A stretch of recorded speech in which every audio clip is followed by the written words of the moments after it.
En cuanto a la parte de declaración de conflictos, no tengo conflictos de interés ni retribuciones por la presentación. Tenemos que tener en cuenta en cuanto a la parte de fertilidad y tratamiento de pacientes pediátricos oncológicos, que pues existen diferentes tipos de procedimientos en los cuales la quimioterapia, la cirugía y la radioterapia a menudo pueden afectar los órganos reproductivos, lo que altera la regulación hormonal, la fertilidad y la función sexual.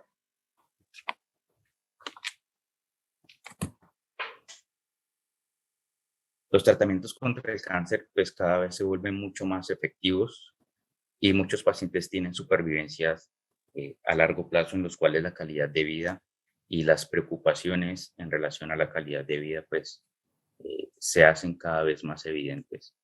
Es especialmente importante para las niñas y las mujeres jóvenes que se enfrentan a la terapia con cáncer, evaluar también los desenlaces y todos los aspectos relacionados con su futuro en cuanto a la parte sexual y la parte reproductiva. Por lo tanto, cada vez la relevancia del tema es más importante.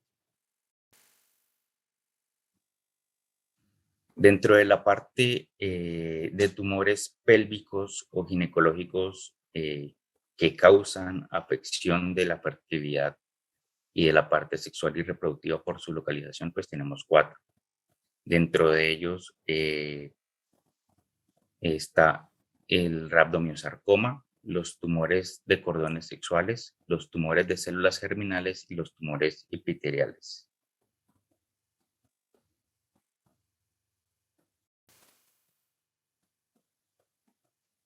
Los rhabdomyosarcomas son tumores que se originan en la vagina y en el cérvix, y los tumores de cordones sexuales pues son tumores obviamente del ovario, que igual que los tumores de células germinales son tumores mucho más frecuentes a la edad joven y a la edad de la prepubertad. Los tumores epiteliales tenemos el tumor de potencial maligno incierto, tenemos el carcinoma de bajo grado, dentro de ellos está el carcinoma mucinoso y el carcinoma seroso. El rhabdomyosarcoma es el tumor de músculo liso más frecuente en la infancia. El síntoma principal del rhabdomyosarcoma generalmente es el sangrado. Tiene su origen embriológico y hay dos principales tipos de rhabdomyosarcoma. Tenemos el rhabdomyosarcoma botrioides, pues, que es la parte embrionaria del rhabdomyosarcoma, y tenemos el rhabdomyosarcoma alveolar. El rhabdomyosarcoma botrioides generalmente se puede originar en la vagina, en el cérvix, en la parte del istmo uterino o originar también en la parte vesical. Y el otro aspecto histológico es el rhabdomyosarcoma de tipo alveolar.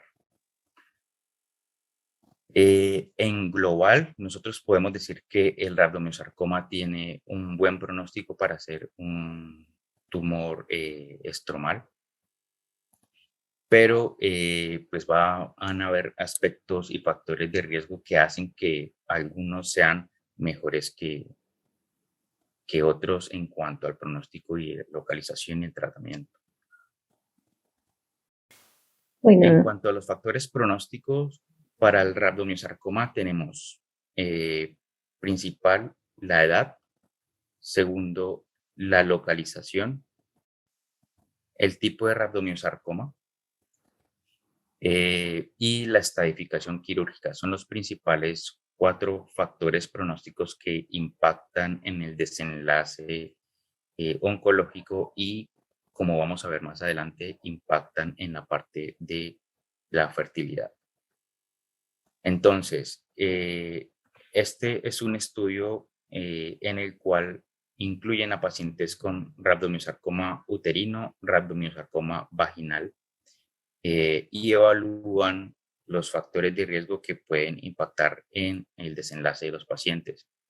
Este estudio toman 237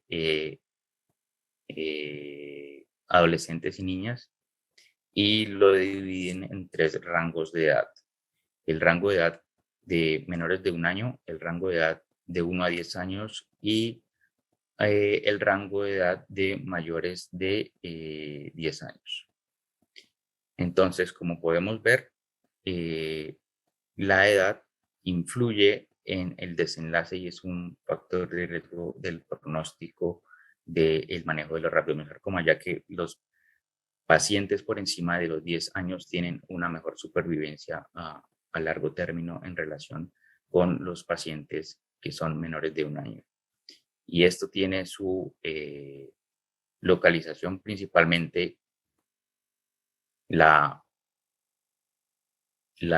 localización uterina es el factor que más impacta en el desenlace, ya que si el rabdomesarcoma se encuentra en el útero, tiene una supervivencia del 87% a los 10 años en comparación con, por ejemplo, la localización en el cérvix uterino.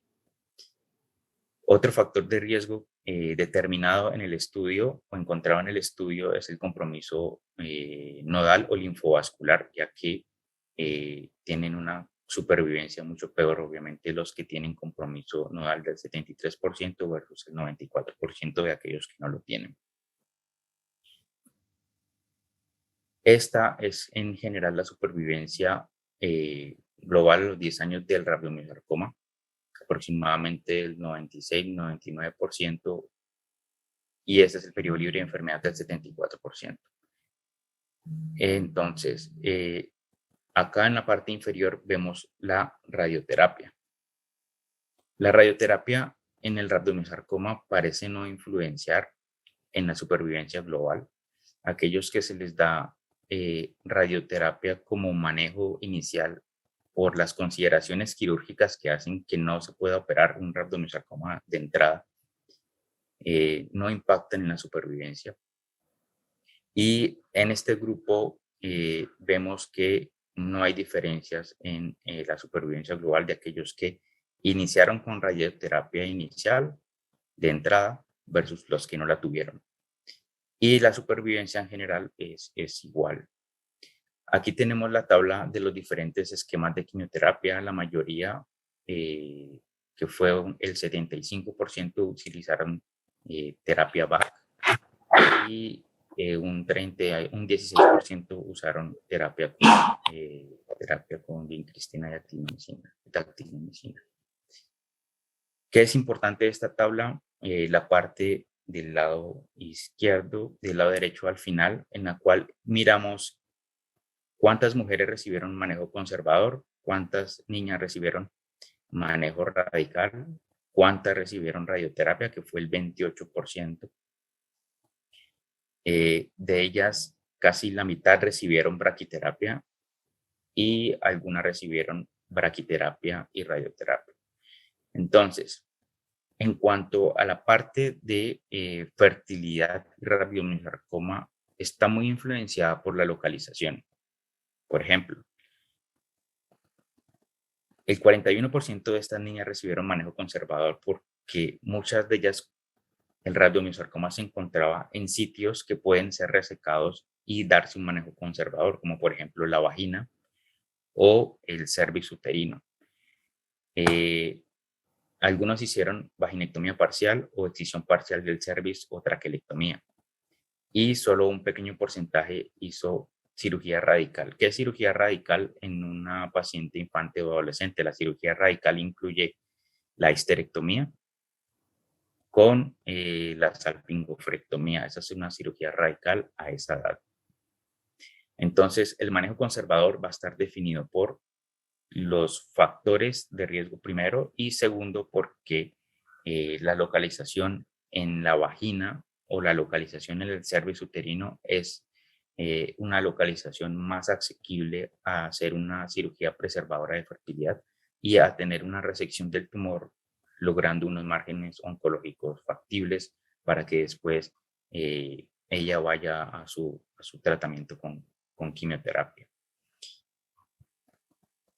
En relación al manejo de fertilidad, entonces, en este grupo, pues el riesgo de falla local después de la quimioterapia con o sin cirugía depende obviamente del sitio primario. Tenemos más fallas en la parte de localización uterina en comparación con otras localizaciones.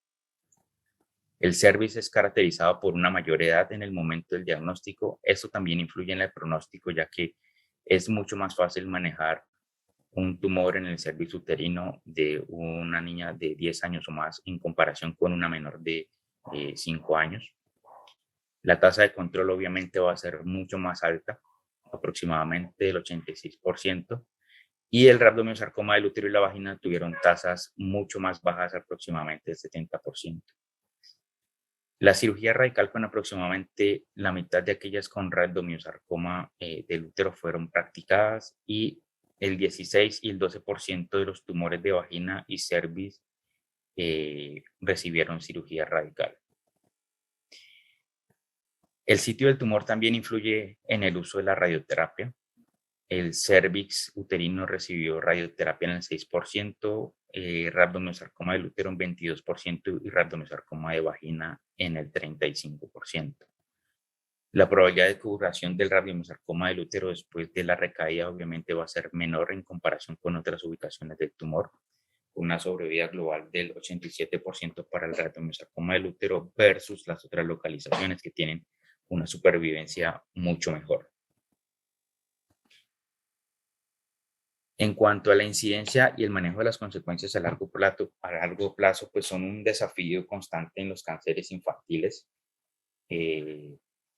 El rabdomiosarcoma de vagina y el rabdomiosarcoma del cervix uterino, conocido pues con el efecto de la radioterapia, son las principales complicaciones a largo plazo de la terapia local que pueden afectar potencialmente las funciones genitourinarias, la función digestiva, la función sexual. La tasa de incidencia de efectos tardíos de la radioterapia grado 3 a grado 4 se acerca a un 51%. Y en general las toxicidades ginecológicas aproximadamente están en relación del 47%. En 34 adultos de este grupo de edad, de los 237 que se hicieron al momento de la evaluación, 4 pacientes habían dado a luz pues, a un niño, así que es difícil después poder tener una concepción o se les dificulta mucho más. En relación a los tumores ováricos pediátricos, tenemos que aproximadamente son el 2% de los cánceres en pediatría. Tenemos síntomas como dolor, distensión, sangrado y antojenización. Muchos de ellos, pues la mayoría se manifiestan como tumores con distensión abdominal y con ascitis.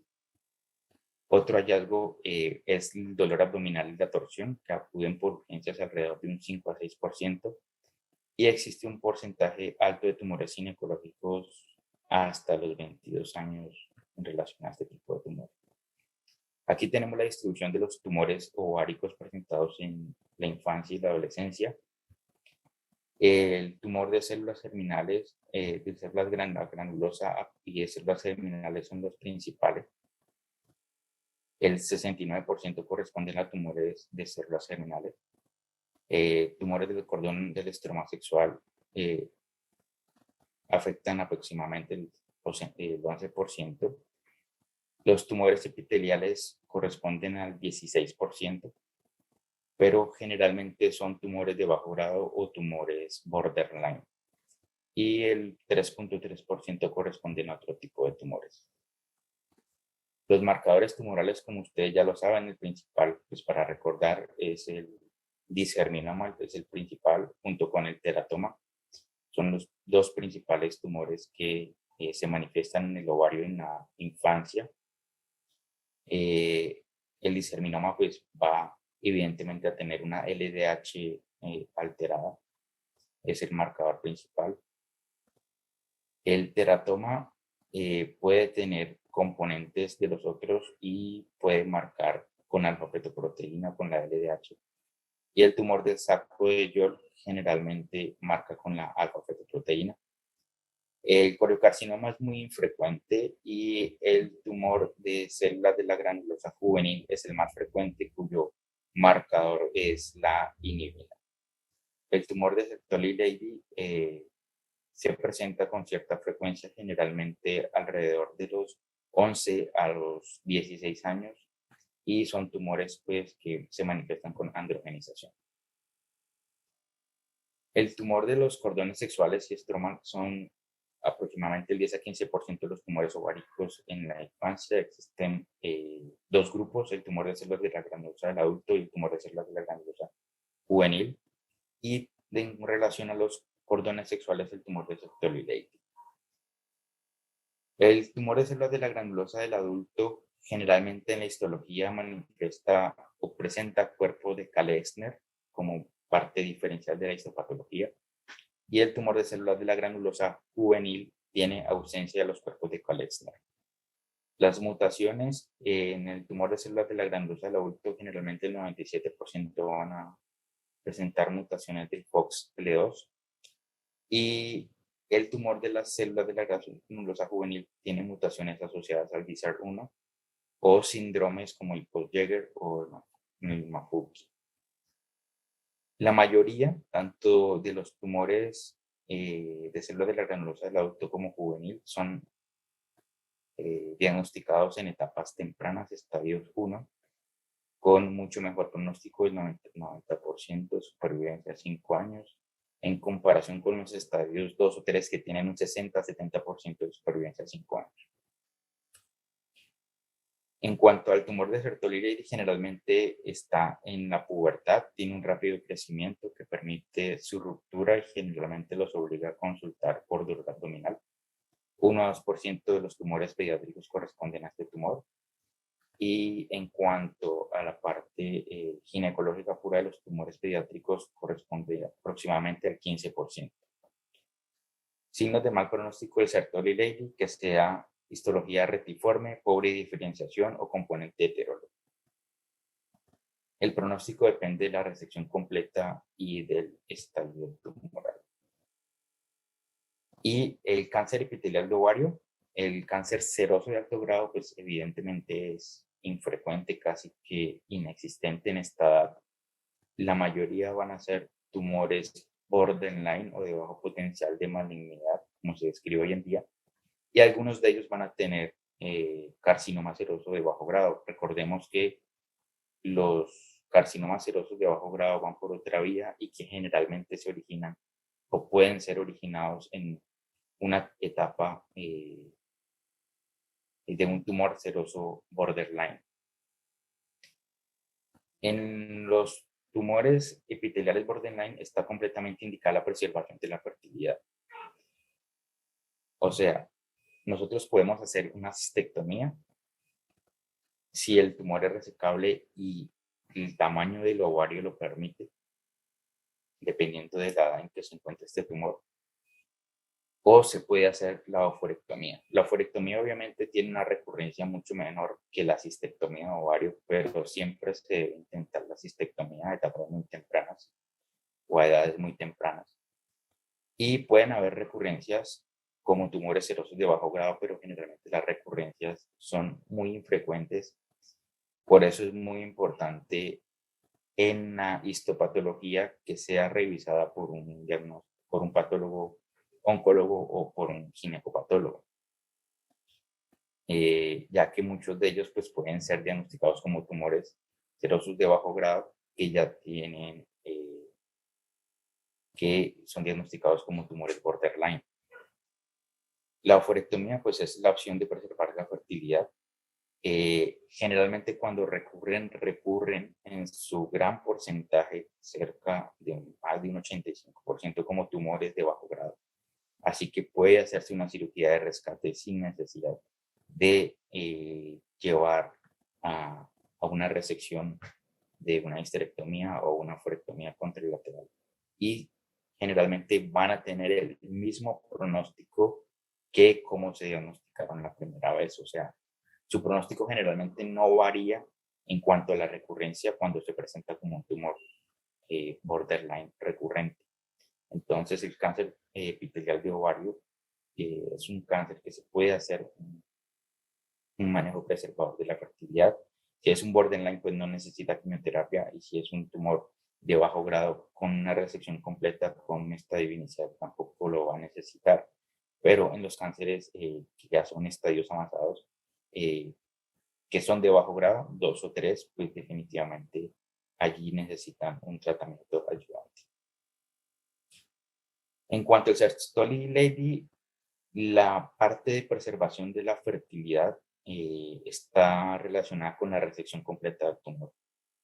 Nosotros podemos hacer manejo preservador de la fertilidad y dar quimioterapia adyuvante en, en los tumores que tienen factores de mal pronóstico o que tienen desdiferenciación del tumor o que tienen componente heterólogo, pero siempre se hace preservación de la fertilidad.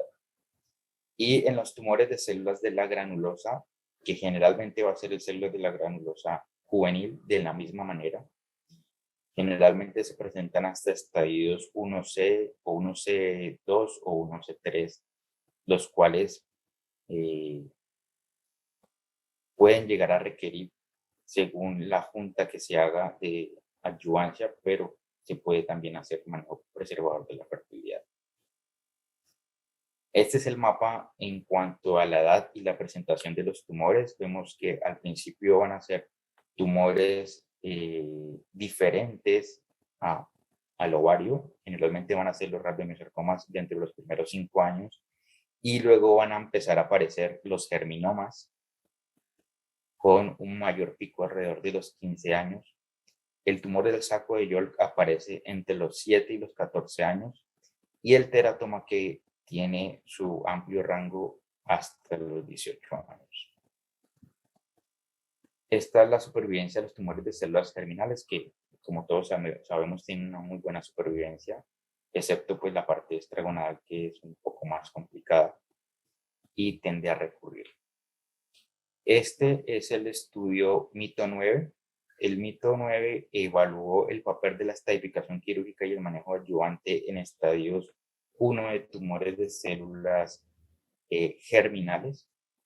Vemos que la mayoría de histologías que se presentaron para el grupo fueron los disgerminomas, seguidos de los teratomas inmaduros, luego los tumores del saco de Yolk, y vemos como en un 86% se hizo manejo preservador de la fertilidad y cirugía radical solamente en el 13%. El mito 1 lo que dice es que en todos los tumores estadios 1 de los dirgerminomas, el tumor del saco de Yolk, los teratomas, pero no especifican el grado del teratoma, puede hacerse manejo solamente quirúrgico y no llegar a recibir quimioterapia. Vemos que en el estudio del mito 1, la mitad solamente recibieron manejo adyuvante y la proporción de estadios 1C pues no es despreciable. Tuvieron una recurrencia del 16% de todo este grupo de pacientes y el 82% recibieron cirugía de rescate en los pacientes que recayeron, que fueron 16%, seguida pues de la quimioterapia. Ocurrieron dentro de estas recurrencias 5 muertes, que fue el 19% de aquel 16%, y 2 de ellas no asociadas a su enfermedad. Es importante que el oncólogo tenga en cuenta dentro del manejo de los tumores de células germinales que se haga una estadificación peritoneal completa para poder estar seguros de el manejo ayudante y de la preservación de la fertilidad. ¿Qué quiere decir una estadificación completa? Que el cirujano haga un lavado de toda la cavidad abdominal y tome una muestra para la citología, que se haga la omentectomía, o sea, hay que revisar que el cirujano haya hecho la omentectomía y que haya hecho biopsias del peritoneo en todos los sitios sospechosos de enfermedad.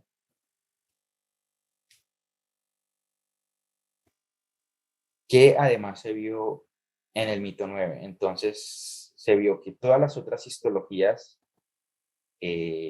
tenían mucho mejor pronóstico en comparación con el tumor del saco de Yolk. El tumor del saco de Yolk, hacer preservación, no dar manejo ayudante, pues no cabe. siempre tiene que recibir manejo ayudante. Y la supervivencia global en relación al manejo ayudante fue 93% versus el 94% de aquellos que no recibieron ayudancia. Entonces concluyeron que en los estadios 1C la supervivencia global fue del 90.8% versus los otros estadios que fue del 95%. Así que hasta cierto punto eh, pueden llegar a no recibir manejo ayudante los pacientes con estadios 1 de todas las histologías de tumores de células germinales diferentes al saco de Yolk. El 93% recibieron, como vimos, manejo preservador de la fertilidad versus el 100% con manejo radical.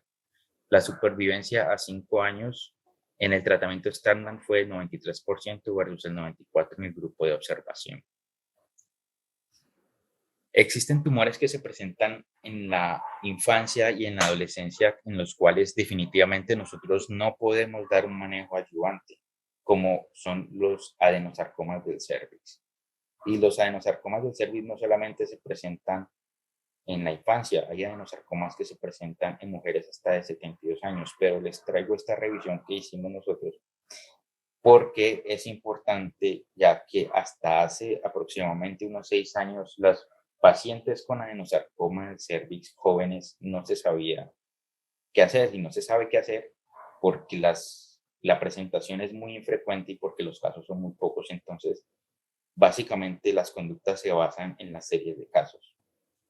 Y dentro de las series de casos y en la revisión, este es el artículo, se los pongo aquí abajo, se hace la evaluación de los factores de riesgo y los factores pronósticos que hacen que este paciente, por ejemplo, tenga un factor pronóstico en la cual no se debe hacer un manejo preservador de la fertilidad y preponderantemente se debe hacer una cirugía radical. Entonces, el adenosarcoma del cervix uterino que tenga sobrecrecimiento sarcomatoso no es una patología histológica para hacer manejo preservador de la fertilidad en ningún sentido.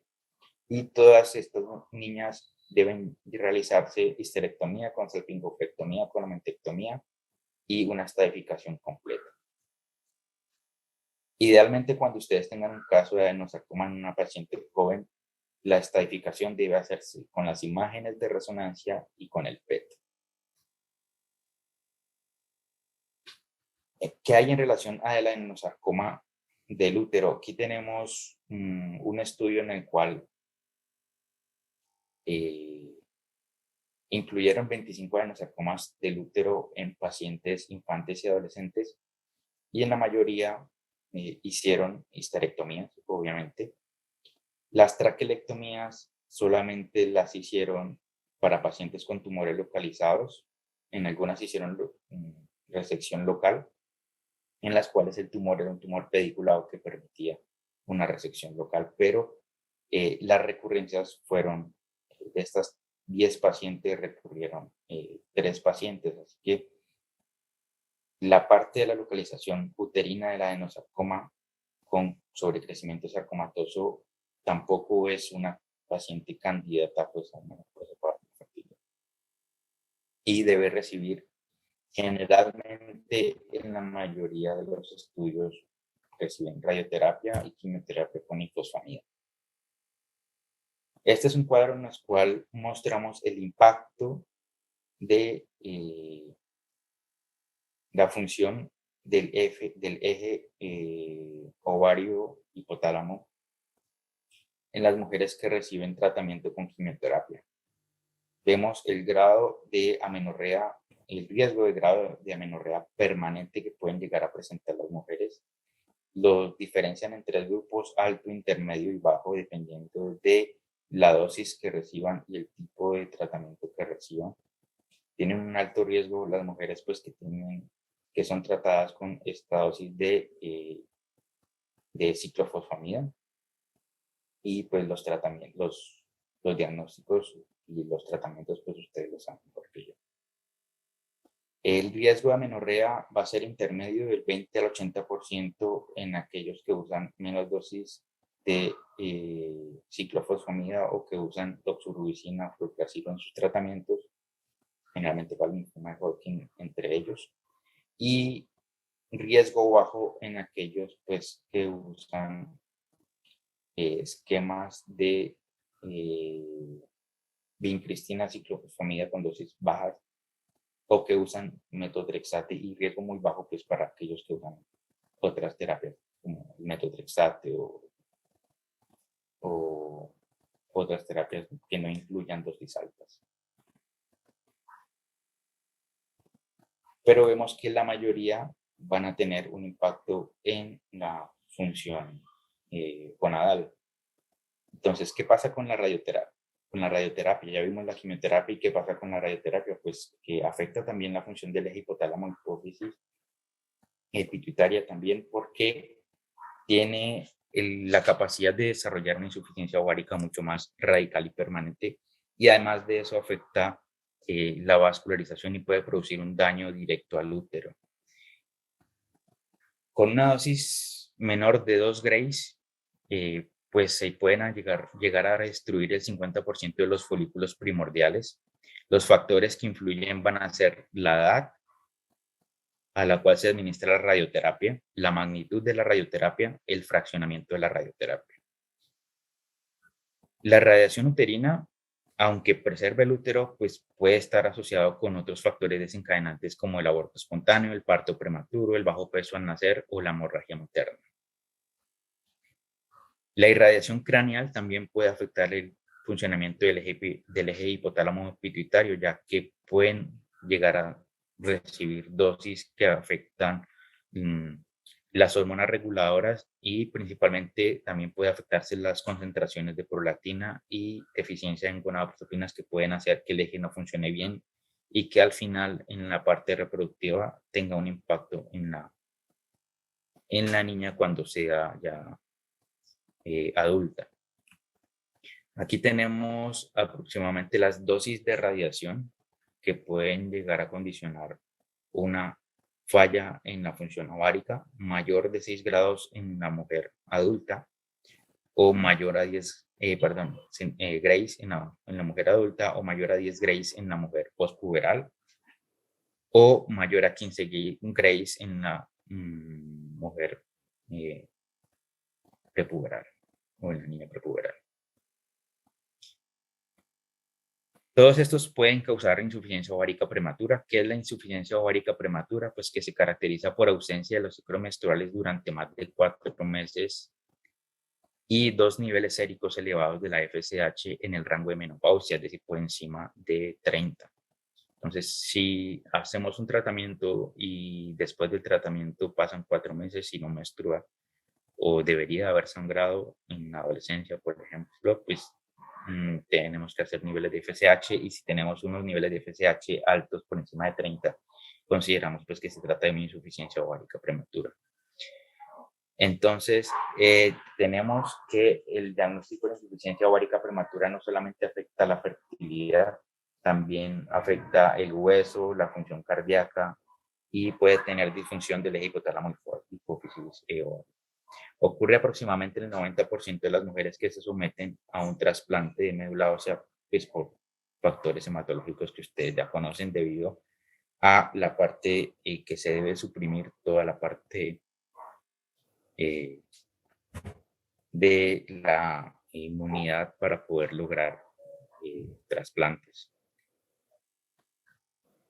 Aquí tenemos el resumen global en cuanto a la parte de los tratamientos y la afección de la fertilidad y del eje hipotálamo hipófisis ovario. La quimioterapia, pues la radioterapia afectan principalmente con la función. Generalmente producen hipogonadismo, y la radioterapia, el tratamiento y radiación con dosis craneales también pueden tener un efecto adverso que uno no se lo espera, pero sí afecta la función ovárica. La radioterapia en mujeres ya más adultas, o en niñas o en adolescentes que tengamos que hacer tratamiento y que tengan que hacerse radioterapia, pues también va a tener una insuficiencia vascular uterina con factor lesivo para su reproducción. y las dosis de la irradiación prepuberal en pelvis mayor a 25 grados, mayor a 25 grays se van a afectar, y postpuberal con irradiación de mayor de 50 grays también van a afectar y a producir una insuficiencia ovárica en estas pacientes. La parte quirúrgica está relacionada con la cirugía radical, como ya hablábamos, y la disfunción sexual que puede producir manejos quirúrgicos radicales en el tratamiento inicial de las pacientes. Y esta tabla habla de la parte de los métodos de fertilidad para las pacientes en edad puberal, en edad prepuberal. Generalmente vemos que la mayoría de los tratamientos, por ejemplo, que son muy empleados en la edad adulta, como es la criopreservación de embriones o la criopreservación de ósitos, no se puede realizar, obviamente, primero porque no hay un ovocito maduro, segundo porque la parte ética y legal es muy complicada y algunos estados pues no lo permiten. Y tercero, en los métodos experimentales eh, para estos tipos de pacientes como el trasplante de tejido uterino o la maduración de un ovocito in vitro, pues cuesta mucho dinero. Generalmente son terapias experimentales que en su mayoría no pueden usarse. Existen métodos de batidos en estas niñas antes de la pubertad, como son la oforopexia, y también puede estar debatido la parte de la como cobertura de la gónada o preservación de un campo en la radioterapia, o sea, disminuir la dosis alrededor del ovario, porque la mayoría de ellos definitivamente sí se van a afectar. La mayoría no van a retrasar los tratamientos, tanto los experimentales como los métodos de batidos no van a retrasar el tratamiento inicial en las mujeres prepúberes. Y la mayoría sí existe un tratamiento que debe ser quirúrgico. O sea, tanto la criopreservación de embriones, la paciente debe ser sometida a un manejo invasivo, la criopreservación de ositos también, y los métodos experimentales también necesitan una parte invasiva. Y en la parte de la oforopexia, que es en la cual se preserva en la mayoría de las veces la función ovárica, definitivamente no es el 100% de preservación de la fertilidad, llega a un 60%, un 70%, ya que después de la oforopexia, muchas niñas van a tener insuficiencia de la vasculatura de esa gónada apexiada y al finalmente va a producirse una atrofia de ese ovario. Entonces no es el 100% seguro de que una mujer o una niña que se le haga oforopexia puede llegar a tener una preservación de la fertilidad. La tasa de partos vivos, por ejemplo, en la congelación de embriones o en la criopreservación de ositos, pues vemos que es del 27 y del 3 a 6%. Obviamente, pues como hablamos, no se puede hacer en chicas prepúberes y se puede hacer en adolescentes, pero ya mayores, que pueden llegar a tener una concepción en algunos estados. Después de los 16 años pueden ellas manifestar su deseo y su voluntad, pero la parte ética pues, es complicada. Hay otras técnicas quirúrgicas, por ejemplo, que se hacen hoy en día y ya pasan de ser experimentales a ser un poco más reales, como es la transposición uterina. La transposición uterina, yo creo que la mayoría se ha hecho en Brasil, ya la mayoría de casos a nivel del mundo se han hecho en Brasil.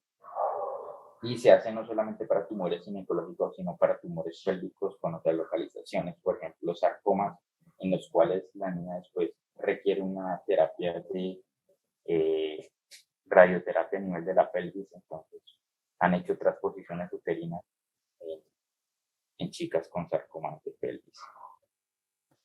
Aquí, por ejemplo, les muestro mm, un video en el cual ellos plantean o hacen una transposición uterina. Estos son los cirujanos.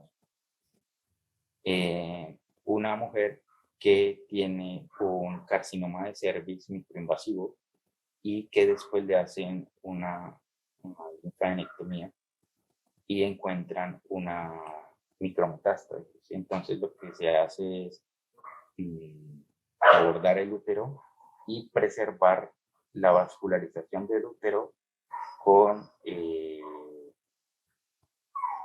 los vasos que vienen de la parte del ovario. O sea, definitivamente se tienen que cortar las arterias uterinas y el útero se vuelve a reponer en su localización después de que la niña o la joven o la adolescente ha recibido la dosis de radioterapia acorde pues a su tratamiento. Aquí tenemos la parte donde están despegando el útero y más adelante vemos aquí la reposición nuevamente. Aquí van a abrir la parte de la vascularización del ovario. No se les voy a mostrar todos.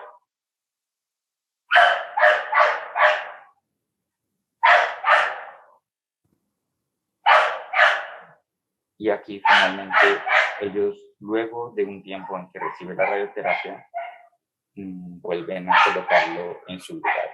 Generalmente el tiempo pues depende del manejo de la radioterapia. Y el útero está localizado siempre dentro del abdomen en la cara anterior. Aquí les muestro donde el útero va a estar fechado. Generalmente va a estar fechado en la cara anterior del abdomen.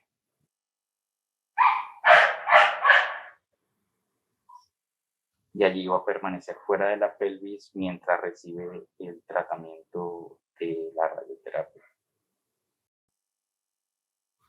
Este es el esquema en el cual se habla cómo debe ser el enfoque de la preservación de la fertilidad en un paciente infantil y adolescente. Vemos que desde el momento del diagnóstico debemos evaluar y estimar el potencial de la gonotoxicidad de los tratamientos. El equipo pues debe ser multidisciplinario, deben elegir el método de preservación de la fertilidad si es que cabe dentro del diagnóstico y entre las posibilidades oncológicas que ofrece el tumor. Se debe evaluar el método de preservación de la fertilidad, si va a ser criopreservación o va a ser congelación del tejido ovárico en aquellas niñas pues, en edades muy tempranas. La oforopexia siempre es una opción. Los métodos de bloqueo, como los análogos de la NRH o disminuir el campo quirúrgico, no aseguran absolutamente nada y no tienen buenos resultados. Y luego la paciente pues irá al tratamiento de cáncer y la mayoría de los grupos que están evaluando ya la parte de fertilidad dentro de sus grupos de tratamiento oncológico dicen que pues es importante que existan más reportes y más estudios en relación al seguimiento a largo plazo y el impacto que tienen estas pacientes en su calidad de vida. Las conclusiones, pues dar un pronóstico de fertilidad preciso antes del inicio del tratamiento es muy difícil, incluso si el protocolo de tratamiento elegido inicialmente se asocia con un bajo riesgo porque todos los tratamientos van a tener algún impacto en la parte de fertilidad. En tratamientos con bajo potencial de afección o de infertilidad, igual no se asegura absolutamente nada, pero pues sí se puede informar a la paciente o a sus padres del riesgo que puede llegar a tener en cuanto a su, a su fertilidad, dependiendo del medicamento usado o del tratamiento usado, del esquema usado. Esto pues siempre debe ser tenido en cuenta en niños y adolescentes que aún no han comenzado obviamente su componente familiar. Se deben tener en cuenta los aspectos éticos relacionados con la edad, el beneficio de los tratamientos, el seguimiento de la función y la calidad de vida y sexual reproductiva, pues siempre debe realizarse cuando se hace tratamiento para cáncer.